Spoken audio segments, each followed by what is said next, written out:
Hi friends, எல்லாரும் எப்படி இருக்கீங்க? குடும்ப பெண்களா இருக்கக்கூடிய நாம யாரோட பழகுனோம் அப்படின்னா, நம்ம மனநலத்துக்கு ஆபத்தாக முடியும் அப்படிங்கிறத தான் இந்த வீடியோல வந்து பார்க்க போறோம். குடும்ப பெண்களா இருக்கோம் அப்படின்னாலே நமக்கு நெறைய விதங்கள்ல வந்து பிரச்சனைகள், கஷ்டங்கள் வந்து இருக்கும். நார்மலா வந்து பார்த்தோம் அப்படின்னா, புதுசா கல்யாணம் ஆகி வந்தவங்களா இருந்தாலும் சரி, இல்ல புதுசா குழந்தை பெத்துக்கிட்டவங்க, அதாவது நியூ மாமா இருக்காங்க அப்படின்னாலும் சரி, நெறைய ஸ்ட்ரகிள் வந்து நம்ம ஃபேஸ் பண்ணுவோம். நம்ம நெறைய பேரோட பழகலாம். முக்கியமா பார்த்தோம்னா, நம்ம குடும்பத்தில இருக்கவங்களோடயே வந்து பழகலாம். அந்த மாரி பழகுறப்போ, ஒரு சில பேரோட பேசுறப்போ ரொம்ப வந்து சந்தோஷமா இருக்கும். சில பேர்ட்ட பேசுறப்போ, ஒரு இனம் புரியாத கவலை அப்படிங்கிறது வந்து நமக்குள்ள வந்துரும். அந்த மாதிரி நம்ம யார் கூட பழகுனா நம்ம குடும்பத்துக்கோ, நம்மளோட மனநலத்துக்கோ ஆபத்தா இருக்கும் அப்படிங்கிறது தான் இந்த வீடியோல வந்து பார்க்க போறோம். ஒரு 5 விதமான நபர்கள் வந்து நம்ம மனநலத்துக்கு ரொம்ப ரொம்ப ஆபத்தானவங்க. அந்த மாரி 5 நபர்கள கண்டுபிடிச்சு, அவங்க கிட்ட வந்து நம்ம விலகி இருக்கிறது ரொம்ப ரொம்ப நல்லது. இந்த மாரி உள்ளவங்க உங்களோட ரியல் லைஃப்ல வந்து இருக்காங்க அப்படின்னா, கண்டிப்பா அவங்க கிட்ட இருந்து விலகி இருக்கிறது ரொம்ப நல்லது. அது யார் யாரு, அவங்க எப்படிப்பட்டவங்க அப்படிங்கிறத நம்ம இந்த வீடியோல வந்து பார்க்க போறோம். விஷயம் என்ன அப்படின்னு பார்த்தோம்னா, நம்ம வந்து கல்யாணம் ஆகி குடும்ப பெண்களா வாரோம் முதல்ல அப்படின்னா, நமக்கு வந்து நெறைய விஷயங்கள் வந்து தெரியாது இல்லையா? ஒரு குடும்பத்த எப்படி மேனேஜ் பண்ணணும்? வரவு செலவு கணக்கெல்லாம் வந்து எப்படி பார்க்குறது? அப்புறம் இருக்கிற சம்பளத்துக்குள்ள எப்படி வந்து சிக்கனமா குடும்பம் நடத்துறது? இந்த மாரி நெறைய விஷயங்கள் வந்து நமக்கு வந்து தெரியாம இருக்கும். இந்த மாரி நம்ம குடும்பத்த சமாளிக்கிறதுக்கு ஒரு மனசு வேணும் அப்படின்னா, நம்மள சுத்தி உள்ளவங்கள சமாளிக்கிறதுக்கு இன்னொரு மனசு தான் வேணும் கண்டிப்பா. ஏன்னா, சுத்தி உள்ளவங்களால வரக்கூடிய பிரச்சனைய பார்த்தோம்னா, அதெல்லாம் தாங்குறதுக்கு, அதெல்லாம் ஃபேஸ் பண்றதுக்கு வேற ஒரு மனம் தான் தனியா வேணும்னு தான் சொல்லணும். அந்த மாதிரி வந்து நம்ம சுத்தி உள்ளவங்க வந்து ஏதாவது ஒரு வகையில நம்மளோட மனச வந்து காயப்படுத்துறதோ, இல்ல நம்ம குடும்பத்தில ஏதாவது பிரச்சனை உண்டு பண்றதோ, இந்த மாரி வந்து பண்ணிருவாங்க. அந்த மாதிரி வந்து ஒரு சில பேர் வந்து இருக்காங்க. எல்லாரும் அப்படிப்பட்டவங்க அப்படின்னு சொல்ல முடியாது. ஒரு சில பேர் வந்து அந்த மாதிரி இருக்காங்க. அப்படி உள்ளவங்க கிட்ட இருந்து நம்ம வந்து விலகி இருக்கணும் இல்லையா? முதல்ல வந்து பார்த்தோம் அப்படின்னா, இப்போ நீங்க வந்து சொந்தக்காரங்க, இல்லாட்டி உங்களோட பக்கத்து வீட்டுக்காரங்க அந்த மாரி யார்ட்டயாவது வந்து பழகுறீங்க அப்படின்னா, அவங்க வந்து உங்க குடும்பத்துக்கு பிடிக்காதவங்களோ, இல்ல உங்க குடும்பத்து கூட பேசிட்டு இருக்கவங்களா இருந்தாலும் சரி, ஆனா நம்ம குடும்பத்து மேல ஏதாவது ஒரு பொறாமை, ஏதாவது ஒரு கோபம் அப்படிங்கிற மாரி இருக்கும் இல்லையா? அந்த மாரி இருந்துச்சு அப்படின்னா, அவங்க வந்து கண்டிப்பா உங்க குடும்பத்தில இருக்க வேற ஒரு நபர பத்தி உங்ககிட்ட வந்து குறை சொல்லுவாங்க. அதாவது நீங்க வந்து சப்போஸ் ஜாயிண்ட் ஃபேமிலியா இருக்கிற மாரி இருக்கீங்க அப்படின்னா, உங்களோட மாமியார் பத்தியோ, மாமனார் பத்தியோ, இல்லாட்டி உங்க குடும்பத்தில இருக்க யாரோ ஒருத்தர பத்தியோ வந்து ஏதாவது ஒரு விஷயத்தில வந்து குறை சொல்லுவாங்க. இந்த மாதிரி தான் இவங்க அப்படின்னு சொல்லிட்டு நம்மகிட்டயே வந்து அவங்கள வந்து மட்டம் தட்டி பேசுற மாரி பேசுவாங்க. எதுக்காக அப்படின்னு பார்த்தோன்னா, அவங்களுக்கு வந்து நம்ம குடும்பத்து மேல இருக்கக்கூடிய பொறாம, கோபம் அந்த மாரி இருக்கும். அதனால தான் அந்த மாரி பேசி குடும்பத்துக்குள்ள ஒரு பிரச்சனைய உண்டு பண்ணலாம் அப்படின்னு பார்ப்பாங்க. இந்த மாதிரி உள்ளவங்க கிட்ட பேசும்போது ஃபர்ஸ்ட்டு வந்து நம்ம மனசுக்கு நிம்மதிய குடுக்குற மாரி இருந்தாலுமே, சில நேரங்கள்ல வந்து நம்ம குடும்பத்துக்குள்ள பிரச்சனை அப்படிங்கிற மாதிரி வந்துரும். அதனால நம்ம குடும்பத்தோட நிம்மதியும் போயிரும், நம்மளோட நிம்மதியும் போயிரும். அதனால ஃபர்ஸ்ட்டு வந்து ஒதுங்கி இருக்க வேண்டியது இந்த மாதிரி உள்ளவங்க கிட்ட தான். 2வது டைப்ல வரவங்க பார்த்தோம் அப்படின்னா, நான் வந்து ரொம்ப பெரிய ஆளு. உனக்கு வந்து ஒண்ணுமே தெரியாது. அப்படிங்கிற மாரி பேசுவாங்க இல்லையா? இந்த மாரி ஆளுங்க கிட்ட இருந்து கண்டிப்பா விலகி இருக்கணும். இப்படி உள்ளவங்களலாம் கண்டிப்பா நம்ம மனநலத்துக்கு வந்து ஆபத்து தான் இருக்கும். ஏன்னா இந்த மாரி உள்ளவங்க கிட்ட இருந்து நம்ம மனசுக்கு வந்து நிம்மதிங்கிறது கிடைக்கவே செய்யாது. எந்த விஷயத்துல அப்படின்னு பார்த்தாலுமே அவங்க வந்துட்டு, எனக்கு தான் வந்து எல்லாமே தெரியும். உனக்கு வந்து ஒண்ணுமே தெரியாது. அதாவது நம்ம வந்து ரொம்ப பெர்ஃபெக்ட்டா அந்த விஷயத்த செஞ்சு முடிச்சிருந்தாலுமே அந்த நேரத்துல என்ன சொல்லுவாங்க அப்டின்னா, நான் இதே செஞ்சிருந்தேன் அப்டின்னா, இன்னும் பெர்ஃபெக்ட்டா செஞ்சு முடிச்சிருப்பேன். உனக்கு தெரிஞ்சது இவ்ளோதான் அப்டிங்கிற மாரி, நம்மள வந்து ரொம்ப குறைச்சு பேசுவாங்க. இது நம்ம குடும்பத்துக்குள்ள இருக்கக்கூடிய நபரா இருந்தாலும் கூட சரி, இந்த மாரி உள்ளவங்க கிட்ட வந்து நம்ம வந்து கொஞ்சம் தள்ளியே இருக்கிறது தான் நல்லது. தன்னைத்தானே வந்து ரொம்ப பெருமையா வந்து பேசிட்டு, நம்மலாம் வந்து ஒண்ணுமே இல்ல, நம்ம செய்றதெல்லாம் வந்து பெரிய விஷயம் இல்ல, அப்டிங்கிற மாரி பேசுவாங்க. அதனால இந்த மாரி மனுஷங்க கிட்ட இருந்து விலகி இருக்கிறது ரொம்ப நல்லது. இந்த மாதிரி இருக்கவங்க வந்து பார்த்தோம் அப்படின்னா, ஏதாவது ஒரு விஷயத்துல வந்து நம்ம வீக்கா இருப்போம் இல்லையா? அந்த விஷயத்த வந்து நம்மகிட்ட சொல்லி காட்டி பேசுவாங்க. அந்த நம்மகிட்ட உள்ள வீக்னஸ வச்சே நம்மள வந்து டோட்டலா மட்டம் தட்டிருவாங்க. இந்த மாரி ஆளுங்க கூட இருந்தோம் அப்படின்னா, நம்மளோட மன நிம்மதி டோட்டலா வந்து போயிடும். அடுத்ததா பார்த்தோம் அப்படின்னா, நம்மள அதிகமா நேசிக்கிறவங்க. அதாவது நம்மள அதிகமா நேசிக்கிறவங்க எப்படி நம்ம மனநலத்துக்கு ஆபத்தானவங்க அப்படின்னு நீங்க சொல்லுவீங்கன்னு கேட்கலாம். கண்டிப்பா வந்து பார்த்தோம் அப்படின்னா, நம்மள அதிகமா நேசிக்கிறவங்க தான் நம்மள அதிகமா காயப்படுத்தவும் செய்வாங்க. அது எந்த உறவா இருந்தாலும் சரி, நம்மள அதிகமா வந்து நேசிச்சாங்க அப்டின்னா, நம்மள வந்து அதிகமா காயப்படுத்துவாங்க. ஆனா, அந்த அன்புலயும் வந்து ஒரு சில புரிதல் அப்படிங்கிறது இருக்கு இல்லையா? அந்த புரிதல்ங்கிறது இல்லாத இடத்துல தான் அது நம்ம மனநலத்துக்கு ஆபத்தா வந்து முடியும். புரிதல் இருந்துச்சு அப்டின்னா, அது ஒரு நல்ல ஒரு அன்பா வந்து இருக்கும். அடுத்ததா பார்த்தோம் அப்டின்னா, அளவுக்கு அதிகமா சந்தேகப்படக்கூடிய நபர். சந்தேகம் அப்படிங்கிறது பார்த்தோன்னா, இப்போ உள்ள காலத்துல வந்து அதிகமா தான் இருக்கு. ஏன்னா, நம்ம யார நம்புறது அப்படிங்கிறது வந்து நமக்கு வந்து தெரியாது. சப்போஸ் நம்ம வந்து ஒருத்தர ரொம்ப நம்பிட்டு இருக்கோம் அப்படின்னா, அவங்க வந்து ஏமாத்திட்டு போயிட்டாங்க அப்படின்னா, அது நமக்கு ஒரு பெரிய வலியா இருக்கும். சந்தேகப்படுறது அப்படின்னு பார்த்தோன்னா, முழுமையா வந்து தப்பு அப்படின்னு சொல்லிற முடியாது. சந்தேகப்படுறது தப்பில்ல. ஆனா, எதுக்கெடுத்தாலும் வந்து சந்தேகப்படுறது. சின்ன சின்ன விஷயங்கள்ல கூட சந்தேகப்படுறது, எதுக்கெடுத்தாலும் வந்து நம்மள நோண்டிட்டே இருக்கிறது, நம்மளோட எல்லா விஷயங்களையும் வந்துட்டு இன்டர்ஃபியர் ஆகுறது. இந்த மாதிரி இருக்கவங்க கிட்ட இருந்து நம்ம விலகி இருக்கிறது நல்லது. இது நம்ம குடும்பத்தில இருக்கவங்களா இருந்தாலும் சரி, அவங்க கிட்ட இருந்து கொஞ்சம் விலகி இருக்கிறது ரொம்ப நல்லது. அடுத்ததா பார்த்தோம் அப்படின்னா, குற்றம் சாட்டும் நபர்கள். அதாவது நம்ம ஏதாவது ஒரு சின்ன தப்பு பண்ணிட்டோம் அப்படின்னா, அத வந்து ஒரு குற்றமா சொல்லிட்டு இருப்பாங்க இல்லையா? அந்த மாரி குற்றம் சாட்டக்கூடிய நபர்கள். நம்ம தப்பு பண்ணியிருக்கோம், அதனால வந்து நம்மள திட்டுறாங்க, நம்மள வந்து குத்தம் சொல்றாங்க அப்படின்னா ஒண்ணும் இல்ல. நம்ம வந்து செய்யாத தப்புக்கு கூட நம்மள வந்து குறை சொல்லிட்டு இருப்பாங்க இல்லையா? அவங்க தான் வந்து இந்த கேட்டகரியில வருவாங்க. அதாவது நம்ம சின்னதா ஒரு தப்பு பண்ணியிருக்கோம். சில நேரங்கள்ல நம்ம வந்து தப்பு அப்படிங்கன்னு தெரியாம வந்து ஒரு சில விஷயங்கள் வந்து பண்ணிருவோம். அத வந்து நமக்கு சொல்லி புரிய வைக்கிறதுல தப்பில்ல.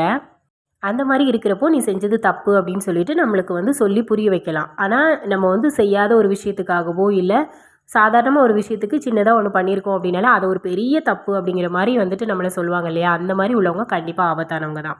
இல்ல அப்படி இல்ல நம்ம ஃபேமிலிலே வந்து இருக்கிறவங்க பார்த்தோம் அப்படின்னா, நம்ம செஞ்ச சாதாரண விஷயம் கூட அவங்க கண்ணுக்கு வந்து தப்பாவே தெரியும். அது தப்பு, இது தப்பு, இது நல்லா இல்ல, அது நல்லா இல்ல அப்படிங்கிற மாரி குறை சொல்லிட்டே இருப்பாங்க.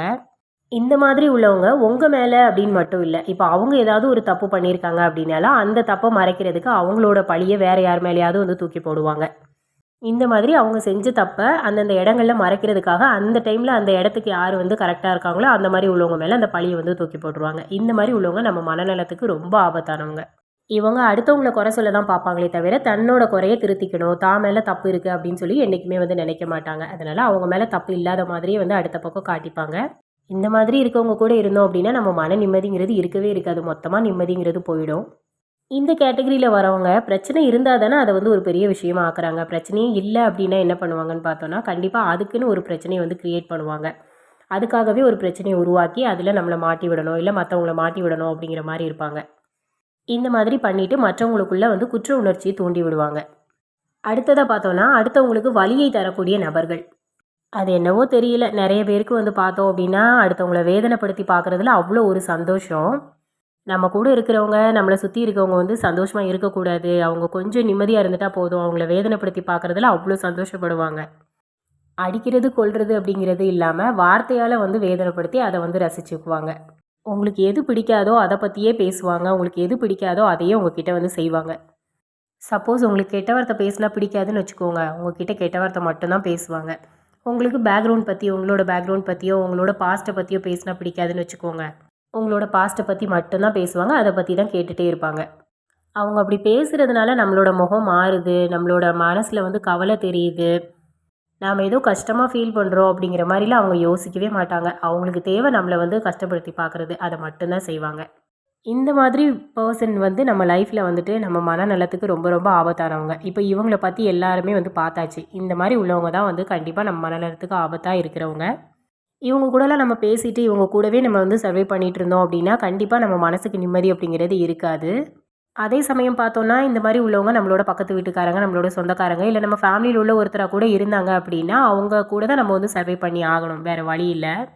இந்த மாதிரி உள்ளவங்களோடலாம் பேசி, பழகி அவங்களோடவே வந்து இருந்துட்டு, நெறைய நேரங்கள்ல வந்து நம்மள நாமளே வந்துட்டு ஒரு மாதிரி நினைக்க ஆரம்பிச்சுருவோம். என்ன அப்படின்னு பார்த்தோம்னா, ஒரு வேளை அவங்க பண்றது தான் வந்து கரெக்ட்டா? நம்ம தான் வந்து தப்பா எல்லாம் யோசிக்கிறோமா? நம்ம தான் வந்து தப்பான விஷயங்கள் வந்து பண்ணிட்டுருக்கோமா? அப்படின்னு சொல்லி நம்ம யோசிக்க ஆரம்பிச்சுருவோம் நெறைய நேரங்கள்ல. ஒரு வேளை அவங்க தான் வந்து கரெக்ட்டா இருக்காங்க போல. நாம தான் வந்து தப்பு பண்ணிட்டுருக்கோம். அப்ப நம்ம தான் நம்மள திருத்திக்கணும். அப்படிங்கிற மாரிலாம் நெறைய நேரங்கள்ல யோசிக்க ஆரம்பிச்சுருவோம். இந்த மாதிரி நீங்க யோசிக்கிறவங்களா இருந்தீங்க அப்படின்னா, கண்டிப்பா உங்களுக்கு சொல்லப்படுற விஷயம் என்ன அப்படின்னு பார்த்தோம்னா, உங்களுக்கான மன நிம்மதிய நீங்களே வந்து கெடுத்துக்காதீங்க. இருக்கிறதுலயே மேலானது மன அமைதி தான். ஒரு தனி மனுஷனோட மன அமைதி தான். நமக்கு மன அமைதி மட்டும் போயிருச்சுன்னு வச்சுக்கோங்களேன், சாதாரணமா நம்ம செய்யக்கூடிய ஒரு சின்ன விஷயங்கள கூட நம்மளால செய்ய முடியாது. இந்த மாதிரி கேட்டகரியில உள்ள பீப்பிளோட தான் நம்ம வந்து பழகிட்டு இருக்கோம். இந்த மாரி உள்ளவங்க வந்து நம்ம சொந்தக்காரங்க, இல்ல நம்ம ஃபேமிலில உள்ளவங்க, நம்ம கூடவே இருக்கிறவங்களா இருந்தாங்க அப்படின்னா, அவங்கள நம்ம வந்து எப்படி ஃபேஸ் பண்ணலாம்? இந்த மாதிரி பிரச்சனைக்கு என்ன சொல்யூஷன் வந்து இருக்கு அப்படின்னு சொல்லிட்டு நம்ம பார்க்கலாம். ஃபர்ஸ்ட் வந்து பார்த்தோன்னா, இந்த மாரி இருக்கவங்க கிட்ட இருந்து நம்ம வந்து கவனமா இருக்கிறது எப்படின்னு பார்த்தோன்னா, அவங்க வந்து செய்ற எந்த விஷயத்தையும் நம்ம வந்து பெருசா எடுத்துக்க கூடாது. நான் தான் பெரியவன், நான் தான் வந்து இந்த வீட்லயே வந்து ரொம்ப பெரிய ஆளு, நீலாம் வந்து ஒண்ணுமே இல்ல, உனக்கெல்லாம் வந்து எதுவுமே தெரியாது, உன்னால எதுவுமே பண்ண முடியாது. இந்த மாரி பேசுறவங்ககிட்ட, சரி நீங்க தான் பெரியவங்க அப்படிங்கிற மாரி நம்ம வந்து விட்டுட்டு போயிடலாம். அவங்களோட வழியிலே போய் அவங்கள வந்து சரி பண்ணுறதுன்னு சொல்லுவாங்கல்ல, அந்த மாதிரி தான். அவங்க வந்து பெரியவங்க அப்படின்னு சொல்லி நினைக்கிறாங்கன்னா, சரி நீங்க தான் பெரியவங்க அப்படின்னு சொல்லி அவங்களுக்குள்ள நம்ம வந்து வாதம் பண்ணாம, அவங்க கிட்ட நம்ம வந்து அந்த விஷயத்த விட்டுறது பெட்டர். அவங்க அதே வந்து நினைச்சிட்டு இருக்கட்டும். ஆனா அதுக்காக நம்ம வந்து குறைஞ்சவங்க இல்ல இல்லையா? நம்ம என்னைக்குமே வந்துட்டு பெஸ்ட்டானவங்க தான். அத அவங்க கிட்ட ப்ரூவ் பண்ணணும் அப்படிங்கிற அவசியம் இல்ல. அடுத்ததா பார்த்தோன்னா, அந்த மாதிரியான நபர்கள் கிட்ட அதிகமா வந்து பேசுறத குறைச்சுக்கணும். நம்ம வந்துட்டு அதிகமா அவங்க கிட்ட பேசி, நம்மளோட கஷ்டங்கள, சோகங்கள சொல்லிட்டு, நம்மள பத்தி நம்ம வந்து ஃபுல் அண்ட் ஃபுல் சொல்லிட்டே இருந்தோம் அப்படின்னா தான் அவங்களுக்கு வந்து நெறைய விஷயங்கள் தெரிய வரும். நம்ம சொல்லாம இருக்கிறதுனால அவங்களுக்கு எதுவுமே தெரியாது. அதனால நான் அவங்க கிட்ட பேசுறத வந்து குறைச்சுக்கணும். முக்கியமா பார்த்தோன்னா, அவங்க வந்து நம்ம ஃபேமிலிய தாண்டி ஃப்ரெண்டா, இல்ல சொந்தக்காரங்களா, பக்கத்து வீட்டுக்காரங்களா இருக்காங்க அப்படின்னா, அவங்க கிட்ட நம்ம வீட்டு விஷயங்கள சொல்லாம இருந்தாலே எந்த பிரச்சனையும் வராது. அதுவே அவங்க நம்ம வீட்டுக்குள்ளேயே இருக்கிறவங்களா இருந்தாங்க அப்படின்னா, எந்த விஷயத்த சொல்லணும், எந்த விஷயத்த சொல்லக்கூடாது அப்படிங்கிறத யோசிச்சு நம்ம சொன்னோம்னா, அந்த பிரச்சனையுமே வந்து வராது. இந்த மாதிரி வந்து பார்த்தோம்னா, நம்மளோட மன அமைதிய நாமளே வந்து கெடுக்காம வந்து பார்த்துக்கணும். எந்த ஒரு விஷயமா இருந்தாலும் நாம செய்றதுல தான் இருக்கு. நாம வந்து அதில கரெக்ட்டா இருந்தோம் அப்படின்னாலே, நம்மளோட மனசுக்கு எந்த ஒரு கஷ்டமோ அப்படிங்கிறது வராது. சில பிரச்சனைகள் தான் வந்து பார்த்தோம் அப்படின்னா, தானா வரதா இருக்கணும். சில பிரச்சனைகள்லாம் வந்து பார்த்தோம்னா, நாமளா வந்து உருவாக்கிக்கிறதா தான் இருக்கும். அந்த மாரி எந்த பிரச்சனையும் நாமளா உருவாக்காத வரைக்கும், நம்மளோட மன அமைதிய வந்து யாராலயும் கெடுக்க முடியாது. முக்கியமா வந்து பார்த்தோம் அப்படின்னா, நம்மளோட வாய் தான் நமக்கு ஃபர்ஸ்ட்டு எதிரின்னு சொல்லுவாங்க. நம்ம வாயால நம்ம பேசக்கூடிய நெறைய விஷயங்கள். இந்த மாதிரி நம்ம வந்துட்டு நம்மள பத்தின விஷயங்களா இருந்தாலும் சரி, நம்ம குடும்பத்த பத்தின விஷயங்களா இருந்தாலும் சரி, யார்கிட்டயும் எதுவும் ஷேர் பண்ணாம இருக்கிறது ரொம்ப நல்லது. நமக்கு ரொம்ப ஸ்ட்ரெஸ்ஸா இருக்கு அப்படின்னு சொல்லிட்டு, அடுத்தவங்க கிட்ட நம்ம விஷயங்களெல்லாம் வந்து ஷேர் பண்ணும்போது தான் இந்த மாரி பிரச்சனைகள் எல்லாமே வந்து வரும். நம்மளோட மன அமைதியும் கொஞ்சம் கொஞ்சமா குறைய ஆரம்பிக்கும். அதனால நம்ம வாய நம்ம கண்ட்ரோல் பண்ணோம்னாலே போதும். எந்த ஒரு விஷயத்தையும் யார்கிட்டயும் ஷேர் பண்ணாம இருந்தாலே போதும். குடும்ப பெண்கள்னு மட்டும் இல்ல, வேலைக்கு போற பெண்களா இருந்தாலும் சரி, திருமணம் ஆகாத பெண்கள், இல்ல நீங்க ஸ்கூல், காலேஜ் படிக்கிறவங்களா இருந்தாலும் சரி, ஆணோ, பெண்ணோ யாரா இருந்தாலும் இந்த வீடியோ வந்து ரொம்ப ரொம்ப யூஸ்ஃபுல்லா உங்களுக்கு ரொம்ப யூஸ்ஃபுல்லா இருந்திருக்கும்னு சொல்லி நான் நம்புறேன். இந்த வீடியோ பிடிச்சிருந்தது அப்படின்னா, வீடியோக்கு லைக் பண்ணி சேனல சப்ஸ்கிரைப் பண்ணிக்கோங்க. தேங்க்ஸ் ஃபார் வாட்சிங்.